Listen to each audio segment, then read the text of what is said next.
and gentlemen, nice to see everybody.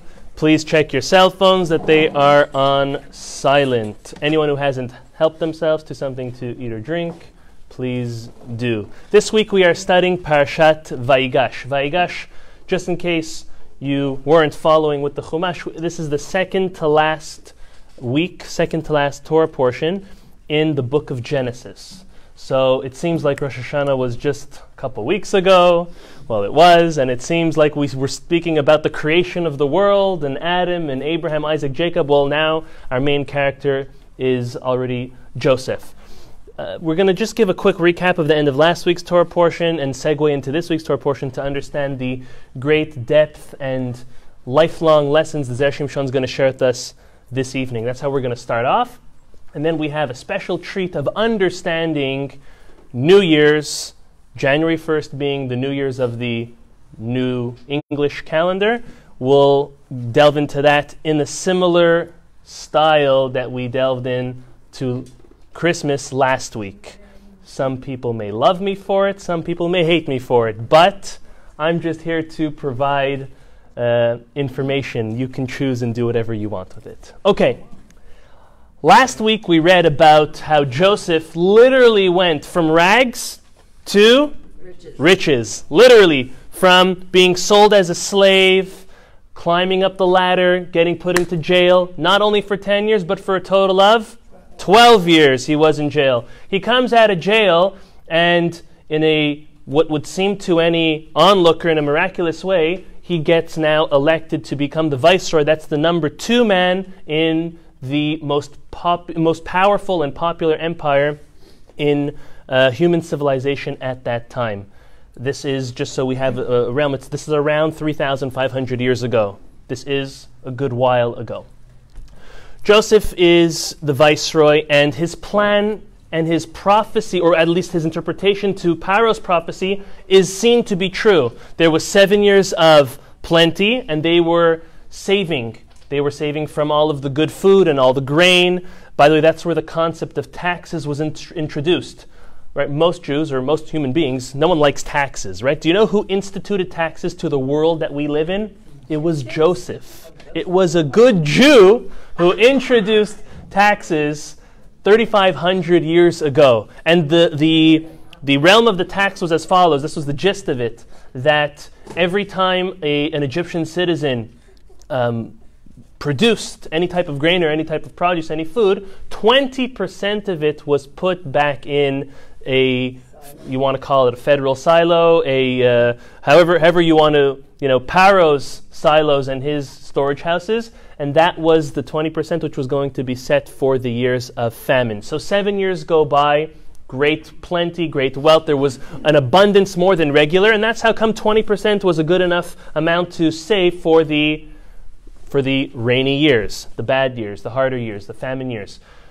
2 years into the famine, already the famine gets very, very strong. It's not only in Egypt, as we know, in Canaan, which would one day become Israel, also had a famine. And that was when Jacob decided to send 10 of his sons down to Egypt to procure for themselves some food, so that God forbid, they wouldn't die of starvation. We know which 10. It was all of his sons except for Joseph, which he thought was missing, and Benjamin, which was his new protected and favorite and fragile son.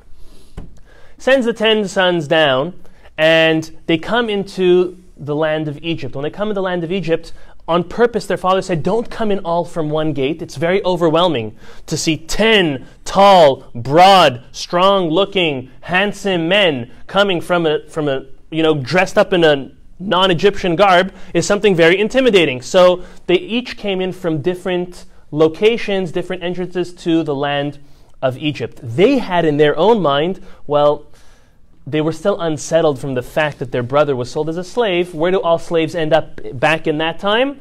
In Egypt. So at the same time when they were obeying their father's wishes of not all entering through the same doorway, through the same paths, they were also trying to snoop around, take a look out for their brother Joseph. Maybe he would be somewhere. Okay? Ironic. They were looking everywhere for him and he was right under their nose. Okay? We'll speak about that. They come in, and very quickly and swiftly, Joseph recognizes them. They don't recognize him, and he has them arrested, and he gives them the charge of being spies. Come down. And then they are all facing Joseph, and Joseph questions them, asks them, what are you doing over here? And they said very simply, we are a big family, we're from Canaan, we are here to get some food for our family so we don't die of starvation, we have an older father, and we have a missed brother, and we have a young brother at home, that's why we're only 10 over here. So then Joseph used this opportunity to say, okay, let's see if you're really saying the truth. If you're saying the truth, come back with that little brother. If not, this all sounds like a big story. So they kind of jumped the gun. Now they're really eating the words that they produced to Joseph. In their merit, they were very truthful, right? They could not say we're just 10, because then Joseph would have caught them. They were very truthful by saying one's not here, one's missing, and our father is back home. He quickly arrests Shimon, because Shimon and Levi, we know, have tremendous power together. They single-handedly or dual-handedly, just the two of them, take down the entire nation of Shechem, right? This was years ago when they defiled their sister Dinah. And he arrests Shimon and then sends the brothers home to go bring the little brother. Sends them home with food. I'm doing this quite quickly. Anyone who read last week's parasha knows what's going on. He also took the money they used to buy the food and he put them back in their bags so that when they went home, they had it. Okay. They get home, they realize they have their money, they tell their father's story.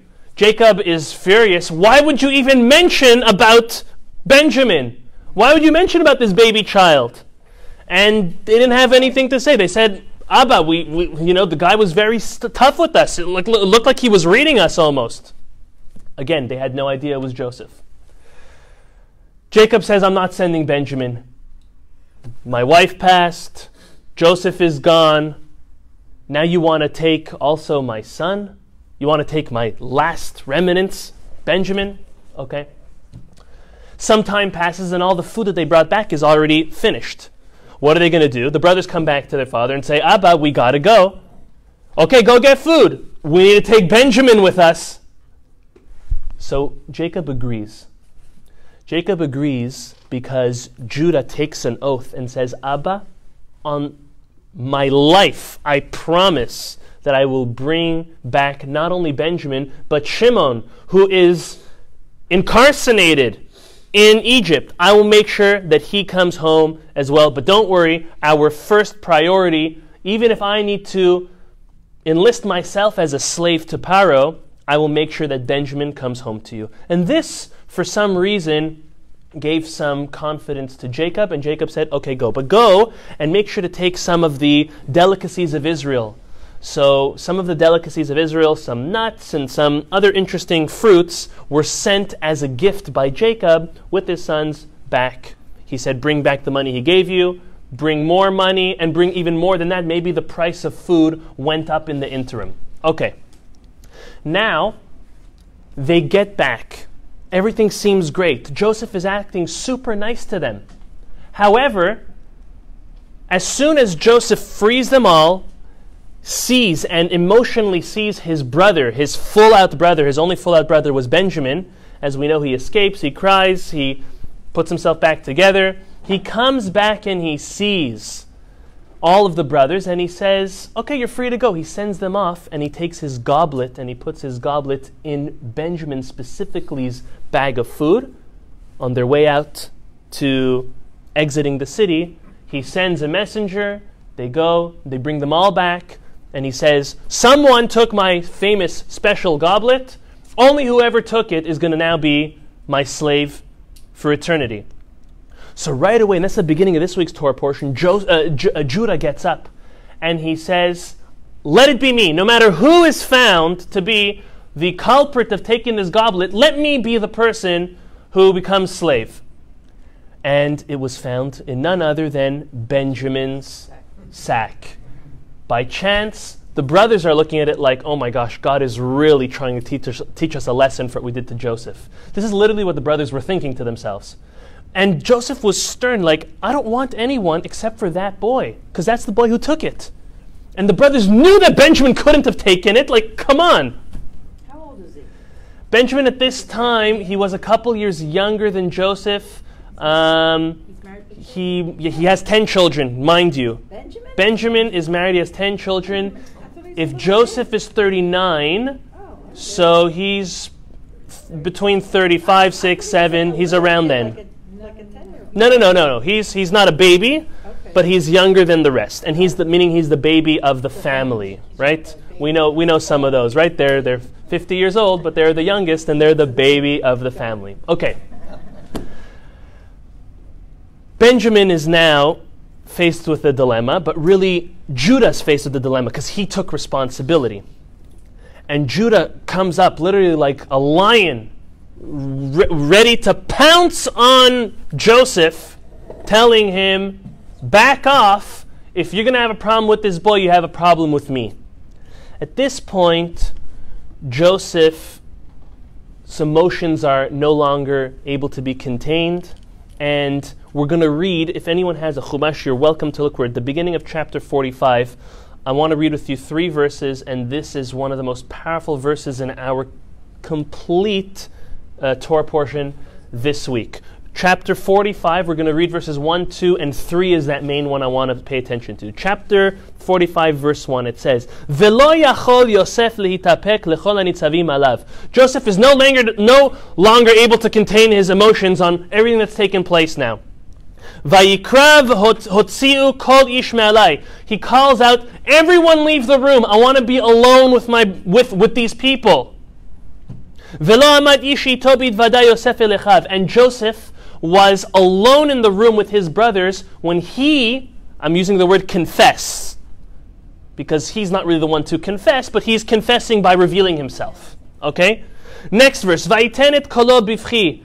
Joseph cries out. He screams out in a cry.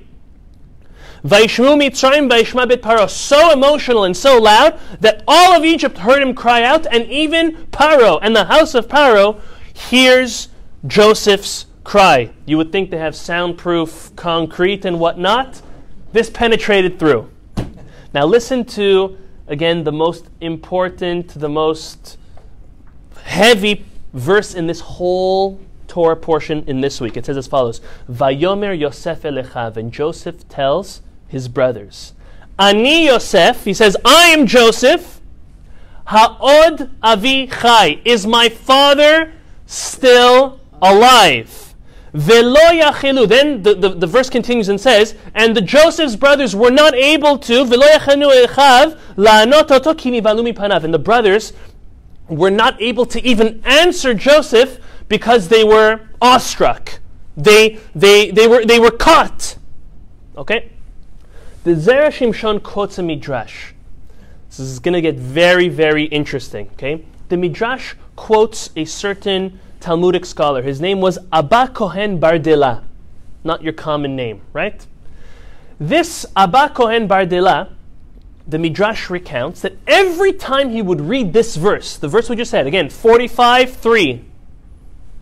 Every time he would read this verse, he would start crying because it was so emotional to him. And he would cry and he would say the following, woe is it to us that in comparison to Joseph's brothers, our final day of judgment is going to be very, very scary. And how so? He looks at it as Joseph being the baby brother. He's 39 years old, but he's the baby brother. The baby brother is rebuking his older brothers, and the older brothers have no words to say. They are left speechless. So then he says, Abba Kohen Bardela says, can you imagine us when God is going to rebuke us at the end of our lives? How are we going to be able to answer for ourselves? Again, he uses it as a very strong, again, kal vachomer. Is everyone familiar with what a kal vachomer is? Kal vachomer means as follows. If I can pick up a car, for argument's sake, well, obviously I could pick up a bicycle, right? That's a very basic. Now listen to the concept as applied over here.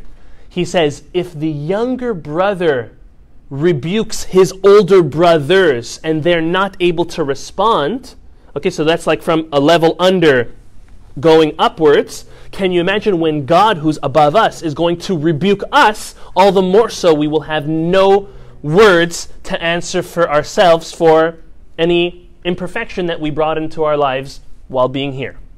Okay? And the Zera Shimshon says, I love the Midrash, makes a lot of sense, but what's Abba Cohen Bar Dila learning from the story of Joseph and his brothers that he's learning specific from here that we won't be able to answer God at the end of our lives? It's obvious. If God would come to you and say, why did you do X, Y, and Z? And we knew we were wrong, or even if we didn't know, we still wouldn't be able to answer. But no, the story of Joseph and his brothers really teaches us that point. That's what the Zera Shimshon's bothered with. What did Abba Cohen Bar Dila, again a Talmudic scholar, see in this story of Joseph and his brothers that only now is he like, oh, now we know we won't be able to answer God? Good question. Before he answers that question, he asks a series of 4 questions. You don't need to remember them, as always. I'll remember them for you, or I'll try to. On this verse. This verse is very specific. He really comes and he cracks down on this verse. Again, that's 45:3, chapter 45, verse 3. He asks as follows. He says, why is Joseph adding, I am Joseph, is my father alive? What's he trying to do? I'm Joseph, done. I'm Joseph, I'm your brother. Why is he saying, I'm Joseph, is my father still alive? So if you're saying that he's trying to rebuke his brothers, we all know that when you correct someone, is not the time to rebuke them. It's like, I'm Joseph, is my father still alive? Like I'm sticking it to you. Like, that's not the time to rebuke. So the Zera Shimshon wants to know, why is Joseph mentioning or asking the question within the same breath of, I'm Joseph, is my father still alive? What's he trying to accomplish by saying that? First question. Second question is, what changed from a couple moments ago till now? As soon as the brothers returned after the second time with Benjamin, the Torah tells us specifically, Joseph asks, how's your father? And they respond, he's still doing well. Right? Joseph was scared that he might not see his father ever again. So of course it was a concern for him. But what is it that changed between a couple hours ago when they came and right now when he reveals himself? They didn't have any telephones, telegrams, WhatsApp, any other type of communication. So the question seems completely irrelevant. Furthermore, if we find good reason for Joseph to ask him, why is your father still alive? He should say, Ha'od Avinu Chai. Is our father alive? Not is my father alive. He's not only his father, right? Jacob is equally each of the 12 tribes' fathers, just as to Joseph. So that's the third question. Fourth question, and this is going to be the cherry on the top. This is going to be where the Zera Shimshon pulls out his real answer for us. If someone's not able to say something, it must mean that they have, or if someone's choking up because they want to say something but they can't, it means they have something to say, right? It seems clear from the verse that Zera Shimshon is that the brothers had something to say, but they choked up out of emotion and they couldn't say it. The Zera Shimshon says, what did they want to say? Clear? That's a valid question. So listen to the following. Rashi tells us, and the Talmud also tells us, that Joseph's brothers didn't recognize Joseph. I'm going to quote you the verse. The verse is in chapter 42, verse 8. It says as follows. Vayaker, this is the first time that they come to see him. Vayaker Yosef et Echav, vehem lo hikiruhu. Joseph recognizes his brothers, and his brothers don't recognize him. Why not? Was Joseph wearing a mask? No. Did Joseph change so much in 22 years that he was no longer... I mean, Barry, if you would show me a picture of 22 years ago to today, although you may not be exactly the same, but I'd know that it's you. Maybe the way he dressed. Okay, the Talmud and Rashi tell us something else. Okay? The Talmud tells us that when Joseph left, how old was he? 17. Do most 17-year-olds have fully grown beards? No. They have a couple whiskers and maybe a little mustache. Okay? Today, Joseph is how old? He's 39 years old. He has a full beard. The Talmud and Rashi teaches us that when Joseph left, his older brothers all had fully grown beards. He didn't. Today, Joseph has a fully grown beard, and they could not recognize him. We're not staying with this, okay? Even though this is what the commentaries say, we're going to now really challenge it. Really? You know, they couldn't tell from his eyes. They couldn't tell by his voice, by his eyes. You know, a beard doesn't what? He was a wealthy he was a wealthy lad, and he was spoiled by his father at home also. Exactly. There we go. Okay, good. We have scholars in the room. Thank God. Okay, we have scholars in the room. Okay. So listen to this. When we're going to get back to the beard in a moment, and to the fact that he was able to recognize them and they weren't able to recognize him. Joseph was afraid that when he would reveal himself to his brothers, that they wouldn't believe him. Ironic, okay? How is this even possible, you may ask? When Joseph says, and this is to answer the first two questions we asked, when Joseph says, Ha'od avichai, is my father still alive, okay? This is what he was saying. He was saying, I'm Joseph. Is my father still alive? Because if you don't believe me that I'm Joseph, bring my father here. He'll recognize me. Whether it's just by my features, I'm his son, I'm not his brother, or if it's through divine intervention, Ruach HaKodesh, he will know it's me. So this is to answer the first two questions. He wasn't trying to rebuke them. He wasn't trying to make it hard for them.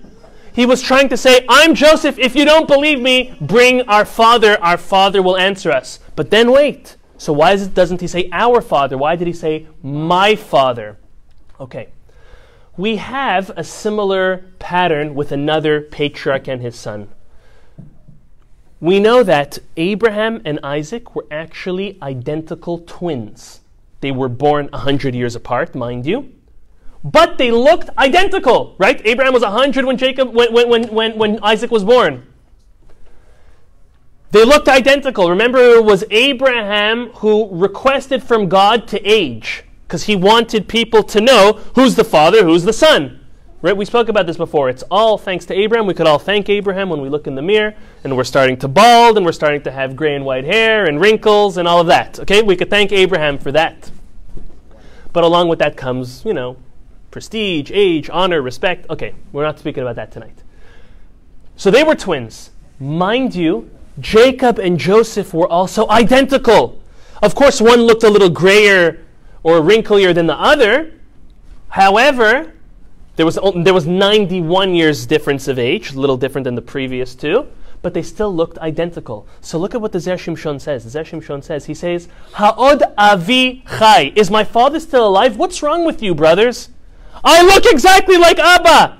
If you can't recognize me because of the whole beard situation, well, now that I have a beard, I look like my father, so you should even more recognize me. You hear? That's the Zera Shimshon. It's very nice, right? Did you get that? If you didn't recognize me because I have a beard now, well, the fact that I have a beard now makes me look like a carbon copy of my father. Maybe with black hair instead of gray or white hair, but I look exactly like my father. I look like him. Okay. Now to answer beyond that, it was not in the conception, it was not part of the brothers' lexicon that this individual in front of them is their younger brother. If all signs would be pointing, a shooting star shooting out and writing out or singing, Joseph is the man in front of you, they wouldn't have believed it. Why not? Because in their eyes, it was their little brother who was a dreamer, who was sold as a slave and had almost no probabilities of still being alive today. Okay? And the Zera Shimshon then explains that Joseph told them who he was. Till a moment before he said that, they had no idea it was Joseph. Now he says, I'm Joseph. They recognize him instantly, right away, and they believed him. But they were speechless. So what did they have to say that they couldn't? You know what the Zera Shimshon wants to say they had to say? They wanted to say very simple words. You're right. We are or better yet, we were wrong. We were wrong all along. 22 years ago, when we sold you as a slave, as a young child, when we were giving you a hard time, when we were mocking your dreams, when we gave up hope on you, when we turned against you, when we sat down as a bet din, as a judicial court, and ruled against you, we were wrong. You were right. And this is something that Zera Shimshon says are the hardest words a human being can ever say. Now, I don't want to make this too personal, but the hardest words I'm able to tell my wife are, "You're right," or "I'm wrong." And we can all say the fact to our wife, to our husband, to our child. The hardest word to say is, "I'm wrong," and "you're right." Okay? Because that means you messed up in your calculation, you made the wrong decision, and now you have to own up to it. And that is the difference between a mature individual, someone looking to grow, someone looking to own up to their mistakes, or the opposite. Yeah, quickly? Quickly, but shouldn't they, with emunah that they would have in Hashem, shouldn't they know that this was all part of the Oh, so this all hits them? 100%, Jacob. This hits them like a ton of bricks, just knocking them out. Everything, you hit the nail on the head. In this millisecond of when Joseph says, "I'm Joseph, is my father still alive?" the past 39 years, meaning Joseph's life, flies through the brothers' minds. And every instant they're going through, we were wrong, he was right, we were wrong, right. Every single instant of his life. Because it all came overwhelmingly down on them that they messed up. And the Zera Shimshon says they couldn't come to articulating the words, "We were wrong, you are right." They couldn't. It was so hard for them. The Zera Shimshon says this is what that Talmudic sage, Abba Cohen Bardila, meant by from the story of Joseph. He learns and he is very scared for us on the time of our passing when we face God. Because we'll be stuck. We would have lived a whole life with certain goals, aspirations, benchmarks, milestones. And then comes the end of our life and Hashem shows us what we could have become, what we should have become, what we've become. What we did wrong, what we did right, and we could have done more of and less of. And he'll say, "Answer for yourself, my child." And you know what? We will be embarrassed and have nothing to say. That's what this Talmudic sage is learning from the story of Joseph and his brothers. If Joseph's brothers couldn't answer their younger brother on a 39-year span of mistake that they made, how could any one of us answer God and not be completely embarrassed, bashful, to tell God, "You're right, I'm wrong"? This is what the Zera Shimshon is telling us we have to learn from the story of Joseph. I want to take it a step further. We've learned before, I think we've learned, almost all of us have partook in the classes on Pirkei Avot, the teachings of our fathers. We learned, I think it's in the 4th chapter, it says, Ezu chacham ha-ro'eh et hanolad. There's a couple different options, but one type of wise person is someone who sees what's going to become, sees what's going to be. You see what's going to be born, you see the outcome, you see the results, you see whatever is going to happen. We are here today. We are speaking about the shame we will have or might have when we face our Creator. Why wait and put ourselves in that situation if we can start trying to fix up ourselves now and prepare for that time? Right? We always think about repentance and answering up for ourselves in the time of Elul, before Rosh Hashanah and Yom Kippur. Yes, we have a mini day of judgment dedicated for one whole day every single year of our lives. But we have more than that. That is like a trial, that's like a speck of what's going to be at the end of our lives. At the end of our lives, we will be judged on every little thing we ever did. And why should we put ourselves in that embarrassing, bashful situation where we will not be able to answer for ourselves. Right? We go on through life rationalizing, coming up with excuses for ourselves. Boy, are we good at that. But what's going to be? Could we pull any of that shtick on God? No, we can't. So, Ezu Chacham Harot Olad, who's a wise person, someone who sees what's going to be? See that we're going to have to enter that courtroom at the end of our lives. Let's start preparing our case that will have good answers for ourselves for that time. That's the first thing I wanted to say. The second thing I wanted to say is that at the time of our life, at the end of our life, when we do face our Creator, the world that we lived in will be as clear as anything to us. And that's what will cause that embarrassment. It's the fact that it's going to be so clear to us that we were so wrong. Just as Joseph's brothers were so wrong, it was like clear they had nothing to say. They were speechless. They were spellbound because it was so clear to them. So too for us. It's so fuzzy in our lives nowadays. What's the right thing to do? What do I spend more time on? What do I focus on? Where do I give my charity? Where do I spend my time? Which child is right? Which employee is right? Are my parents right? Am I right? Is my sister right? Am I right? Who knows? It's all ambiguous. It's all fuzzy nowadays.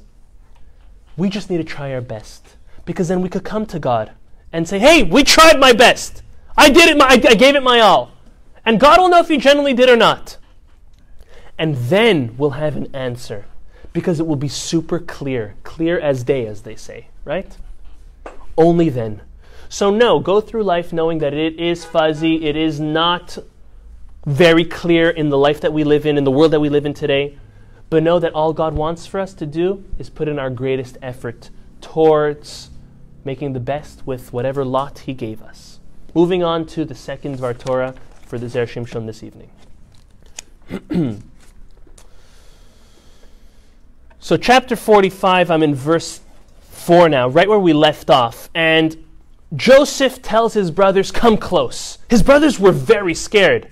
Can you imagine your brother now, your younger brother who you slighted, who you intended to kill, who you ended up selling as a slave, is now the most powerful person or the second most powerful person in the world. It's a time of famine, and you're standing in his lion's den. Okay? Did I give you a good enough picture? Okay. You're standing there, and he just tells you he's that younger brother that you took advantage of. What's your initial reaction, besides for being speechless, is you are very, very scared. He could just go and off with the heads, or off to the lions, however you want to say it. They were very scared. And Joseph saw them starting, you could tell by their body language, that they started taking steps back and were becoming very, very, breaking a sweat to say the least. And Joseph reassures them and says, come closer, my brothers. And he reassures them that he will not ever take revenge on them. That it wasn't their doing that they ended up here. Rather, it was all orchestrated from God. And he was happy of how it played out, although it was hard in the interim. He accepted it, and he bears no grudge. According to many of the commentaries, he also promised to never reveal the secret to their father. As some of the commentaries point out, Jacob was trying to, after he comes and he moves to Egypt, we'll speak about in a moment, he tried to kind of corner Joseph and try to get him alone to ask him, hey son, what really happened? And Joseph, keeping the oath he made to his brothers, never allowed himself to be alone with his father, to never give his father the opportunity to ask that question. Look how righteous, what a great man Joseph was. He never wanted to throw his brothers under the bus. Okay? He reassures them. He brings them close. They all hug and cry. He gives them gifts. He gives each one a wagon full of food for their own family, and then he sends to his father a subsequent 10 wagons of the greatest delicacies of Egypt, namely old and aged wine, and then another 10 wagons full of food, personally for Jacob and his immediate household. And he sends them back and he tells them, go back, tell our father that I'm alive and that I'm inviting you to all move down here during this time of famine, God forbid, so you should not perish. Okay? Sends them home. And this is one of the very famous Rashis on the Chumash. It's actually learned from the Talmud, but everyone always asks, so what? So I'm going to give you the interpretation, and the Zera Shimshon does like everyone else. So what? Listen to this. Okay? I'm in chapter 45, verse 27, if anyone wants to follow. That's 45:27, says as follows. Vaidabiru alav, so they come, the brothers come to Jacob, they tell him that Joseph is alive, they tell him the whole story, and then Vaidabiru alav et kol divrei Yosef, they said, and asher diber lehem, everything that Joseph said to them. He still wasn't convinced, believe it or not. He didn't really believe Joseph was alive, like it's been 22 years. Vayaret ha'agalot, and then Jacob lifts his eyes and he sees the wagons that Joseph sent him. Asher shalach Yosef laset oto, all of the gifts and to carry him down, to bring him down. Vatichi ruach Yaakov avihem, and then Jacob's spirit was uplifted. Jacob now was given back the gift of divine providence. He was lacking it out of his depression and his sorrow for the past 22 years, but he was given back to it. Why? Because he saw those wagons. When you see wagons, you believe your sons that your other son is still alive? Okay, so to make stuff more complicated, great. Rashi and the Talmud tell us that you know what the last topic, out of all topics, there's 613 mitzvot and each one has multiples of derivatives. Okay, the last topic Jacob was learning with his son Joseph was, I'll say it in Hebrew, I'll translate it, I'll briefly tell you what it's about, and then you'll say, so what? Just like everyone else does. They were learning about the concept in Hebrew, it's called Egla Arufa. Okay, it means a young calf's breaking of the neck. I'll tell you what it's about, but you know what the correlation is? Is that wagon in Hebrew is agala, and agala sounds like egla arufa, right? It all sounds alike, okay, maybe. And because of that, Jacob knew that Joseph is alive. He's sending a sign that, Abba, let's pick up where we left off learning, and I'm still righteous, and my head is still in learning, and in learning Torah and fulfilling mitzvot. Really? Okay, so let's understand what this whole idea of an Egla Arufa is briefly. Back in the day, in the time when sacrifices were being still administered, there was a certain case, and the case was of an individual who was traveling to or from a town, and he was found dead. Just murdered. In any way possible. Could have been an animal, could have been a person, could have been a bad trip. They could have drowned, whatever the case is. At that point, the local Bet Din, the rabbinical court, would come out and measure what's the closest city to this person. Because they are at fault. You know why they're at fault? Because they were not hospitable. They lacked in their hospitality. And if they would have taken him in, let him sleep the night, or escorted him out to the next city, or given him food so he doesn't die of starvation, he wouldn't have died. So it's their fault, and now they need to come bring a calf and break the calf's neck, initially killing it, at that place as a means of atonement for their lack of consideration and hospitality for this individual. Okay? This was the last topic Jacob taught his son, not knowing that would be the last topic, but that was the last thing that they were learning about when Joseph was kidnapped and sold as a slave. So Joseph is sending wagons, agalot, which reminded or supposed to hint to his father about the last thing, Egla Arufa, that they were learning. So the Zera Shimshon says, was it by chance that was the last thing that they were learning? And what type of hint is Joseph sending his father? So what? And Joseph is did he send a card like, hey dad, you know, this is a similar word, this carriage is a similar word to the last thing we were learning, and this is a hint to, is that what he did? Okay. So listen to how the Zera Shimshon answers this in a beautiful, beautiful way. He says as follows.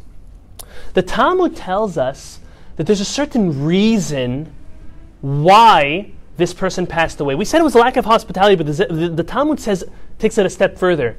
He says it was because of the stinginess of that city. The inhabitants of that city were so stingy that they didn't give the person food or shelter, and that's why he died. It's a lesson. The whole concept of this calf that his neck is broken based on the finding of a dead person is all a lesson in teaching us how severe stinginess really is. Okay, that's what the Talmud says. Then the Zera Shimshon moves on and he says, the Zohar teaches us something very interesting. The Zohar tells us that if the Jewish people would have never eaten from the bread of the Egyptians, they would have never been enslaved and tortured. Okay, we're going to analyze that again. If the Jews would have never eaten from the bread of the Egyptians, Egyptian bread, right? We know that there's Temani bread, there's pita, there's lafa, there's French baguette. Okay? If the Jews would have not eaten, I'm putting in quotations, Egyptian bread, then they would have never been enslaved. It would have never happened. Okay? Why? Because the bread of the Egyptians was stingy. How do I know? You know what they fed them? Matzah! I know it's a couple months away and a couple months back and we are not looking forward to it, but they ate matzah. You know what matzah is? It's a poor man's bread. It's stingy bread. No eggs, no additives, no time to let it rise. Literally. Except And for matzah. okay, still. Okay? So you know what? If we would have never eaten from it, we would have never been subjugated to them. Okay? You know what the Zera Shimshon says Joseph was doing? Joseph was sending an invitation to his father and family, saying, guys, you're in a famine, come move down here. He didn't want his father to reject that invitation, right? That would be something very embarrassing. So you know what he said? He said, Dad, don't worry about this exile. Joseph, the Zera Shimshon says, was very timely and time-sensitive in this message he was sending, in this hint, through the wagons, and we'll tie it all together. But he was telling them, guys, come down to Egypt, and don't be worried that this exile will overtake you, because I'm telling you the secret to not let it take control of you. Don't eat from the Egyptians' bread. And again, we're going to explain what that means. Rather eat from my bread. The verse says, in chapter 45, verse 11, it says, V'chilkalti otecha sham. And I will sustain you. Joseph is telling him, come down and eat from my bread. Why? Because Joseph knew the dangers of his family eating from the bread of Egypt. Because when they eat from the bread of Egypt, then they are going to now be subjugated to them. So now you're looking at me like, Rabbi, it's just bread. Who cares? So it's very good. So listen to how King David explains the importance of bread, or of eating from someone else's bread. I'm quoting to you in Tehillim 37:25, and we actually say this in Birkat HaMazon. We say, Nar ha'iti gam zakanti, velo ra'iti tzadik ne'ezav, v'zar'o mevakesh lachem. Let me translate that for you. It says as follows. I was young, I was also aged, and I have not seen a righteous man forsaken, and his seed seeking bread. Which means that a person who seeks bread is none other than abandoned. A person who does not have bread, which we still have not explained what that is yet, is still, unfortunately, abandoned. Listen to the opposite. Listen to the way someone should refer to their bread, or where their bread should come from. Again, Tehillim, chapter 136, verse 25 says as follows. Noten lechem lechol basar ki leolam chasto. We're praising God and saying, He who gives bread to all flesh, for his kindness is eternal. So listen to the way Zera Shimshon explains. When a person is relying on someone else for their bread, for their sustenance, for their livelihood, for their source, for their security, you know what you're initially doing? You're abandoning God, whether mindfully or not. You are abandoning God when you put in your trust that your source of bread is coming from this person, or this nation, or this job, or even your own strength or wisdom. Rather, you know who is not abandoning God? It's when they understand noten lechem lechol basar ki leolam chasdo, that it is God who gives bread to all flesh. When you put your trust in God, when you put your belief in God, then you are doing everything but abandoning Him and staying steadfast in your trust that He'll be the one that provides. Comes Zera Shimshon and says, you know why the Jewish people degenerated so low? It's because they started eating from Egyptian bread. Yeah, although Egyptian bread is really matzah, but it's more than that. They put their trust that their food, their livelihood, their sustenance, their existence was coming from Egypt. Joseph warned them. He said, eat from my bread, because my bread is God's bread. Because when I'll give it to you with that lesson. They started off that way. Joseph did everything. He let them live in Goshen. He didn't want them to live near Paro. He didn't want them to get indoctrinated and assimilate into the Egyptian culture.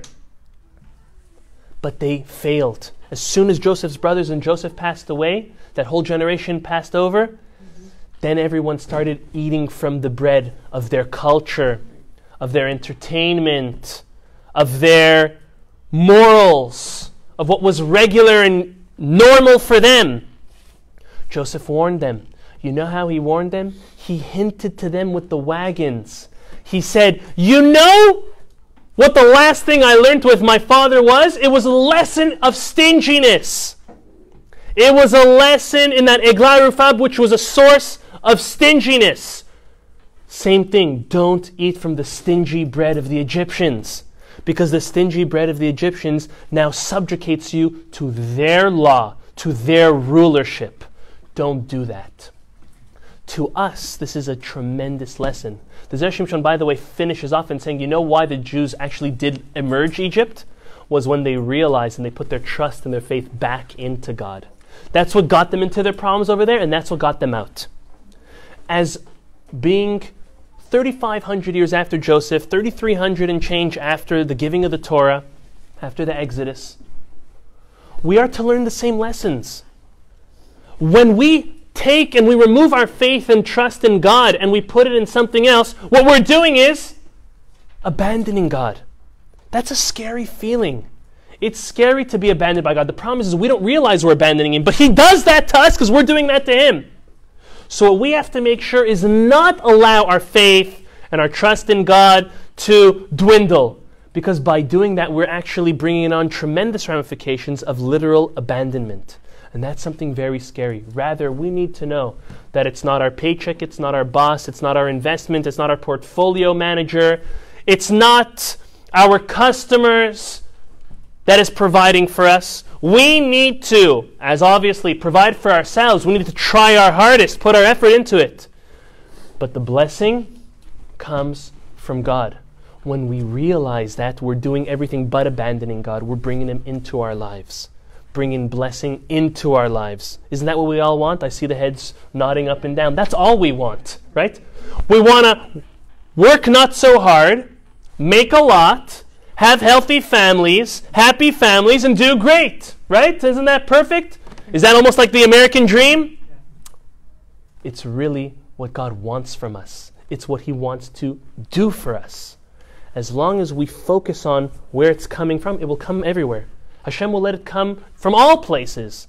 Hashem tests us to see if we really believe that it's coming from Him and not from anywhere else.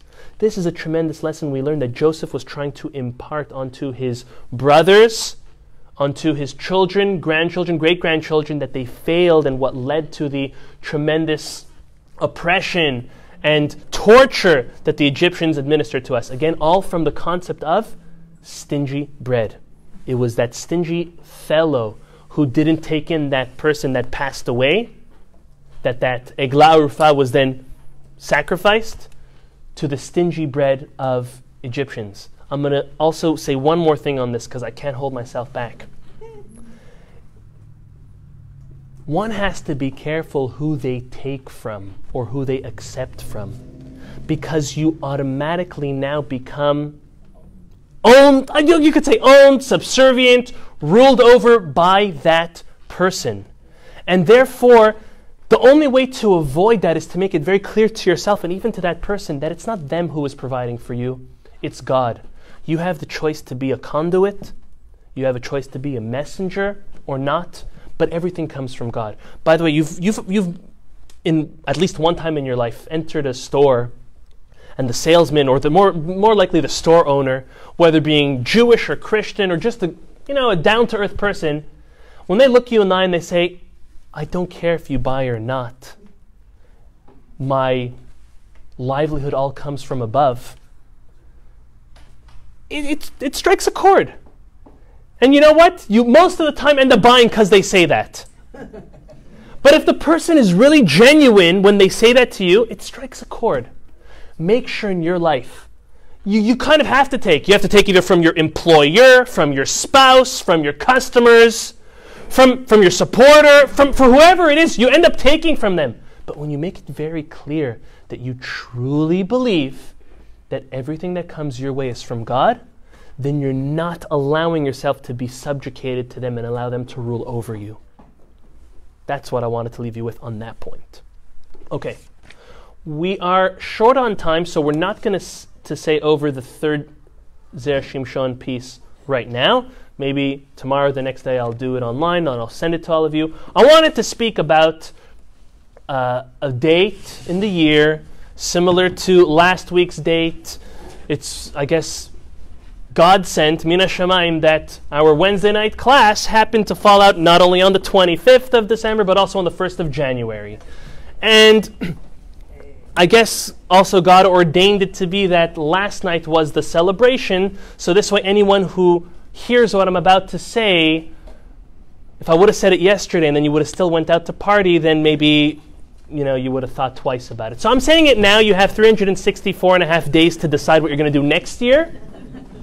And I'm doing this out of courtesy to your decision because, unfortunately, the New Year celebration is maybe ingrained in a lot of our upbringing. But we're soon going to see, like I said last week, you'll make your own decision after I present you the next max 8 to 10 minutes. Okay? Okay. In the year 46 BCE, that's before the Common Era, there was a Roman emperor named Julius Caesar. We are very familiar with this individual. Okay? He was the first person to ever establish January 1st as the New Year's, as the year starting anew. Why would he do so? Okay, listen to this. There was a Roman god, pagan god, named Janus. Okay? No hard feelings. Janus was the god of doors and gates. And he had two faces, one facing this way, one facing that way, which alluded to, as Julius Caesar alluded to or understood it, as looking at last year and upcoming year all at the same time, meaning he's the god of doors and gates. This is the gate, the door of a new year. Okay? And he felt it that since January is named after, in their belief, the god of Janus, so the first of the month of January, named after this god, is an appropriate time for it to be the beginning of the calendar year. This was, again, in 46 BCE. Okay. So Caesar felt that this would make sense. January 1st was a celebration, and it was dedicated in the name or in the sake of this pagan god. So what did the first New Year's party back then look like? Okay, again, this is over 2,000 years. Again, it would be 2,066 years ago. Okay, what did it look like? So it looked like Caesar ordered violent rioting over the Jewish forces in the Galilee. Okay, the Jewish troops that set foot and encampment in Galilee, he sent rioting and ended up murdering most of them, and as eyewitnesses from back then recount, the streets were flowing in Jewish blood. Okay? Let's move on. Years later, the pagans celebrated by engaging in drunken orgies, which isn't so different from today. As we know, New Year's today in many places is a lot of careless drinking, partying, dancing, and wildness, where there's a lot of, especially in very busy areas, police enforcement out there. In 1845, the NYPD was formed in response to this time of the year's wild and careless behavior. Okay? As Christianity spread, and pagan holidays were either, as we said last year, incorporated or completely disqualified and abandoned, by the early medieval period, most of Christianity regarded Annunciation Day as New Year's. Now, if you don't know what Annunciation Day, that's great, but I'll tell you what it is. Most Jews maybe don't know what it is. Annunciation Day is as follows. It was the day that, in Christian belief, that Gabriel the angel came to Mary and told her that she is impregnated from God and that she will have a son named Jesus. This happened on March 25th. So until this day, until medieval times, all Christianity, besides for that wacko Julius Caesar, who again was part of a pagan cult, or pagan religion if you want to call it, all Christianity always said it to be Annunciation Day, March the 25th, as the beginning of a new year. Okay, so what changed? As pagans started as follows. Has anyone ever heard of William the Conqueror? Okay. Or more appropriately known as William the Bastard. Okay. He was the King of England. And he was coronated as king December 25th of 1066. His decree was to return. So up until that date, his decree was to return the new year from being March 25th to January 1st, similar to Julius, the Roman Caesar. That's one of the decrees he wanted. Why did he want it that way? He wanted it for the following reason. He wanted to align his day of coronation with Jesus' birth, December 25th, which we all know and he probably knew wasn't true. But he wanted to, since that happened to be the day that he was elected as king, he wanted that day to be in correlation to Jesus' birth. And the day of Jesus' circumcision, which would be 8 days later, which would be January 1st, he wanted that to be the beginning, the start of a new year, being right after he was coronated. So he wanted some alignment between Jesus and himself, proving how he's a very chosen and special individual. So he went back and he decided that all the calendars, all English and Christian calendars, would now hold, from 1066 and on, would hold that January 1st would be the start of a new year. Unfortunately for William, his innovation was eventually rejected, and after he passed away, all Christianity went back to March the 25th being the new year. So just to give a recap before we get a little closer, the January 1st was originally celebrated as a pagan holiday in celebration of the god of doors and gates, Janus. And then William the Bastard tried making it to become January 1st in correlation and alignment with his coronation, and that got rejected after he passed away. Okay. 500 years later, in more recent history, in 1582, one of the most vicious anti-Semites that the world has ever seen, his name was Hugo Bon Compagnie. Heard of him? You maybe heard of his other name, as known as Pope Gregory XIII. He was one of the most vicious anti-Semites the world has ever seen.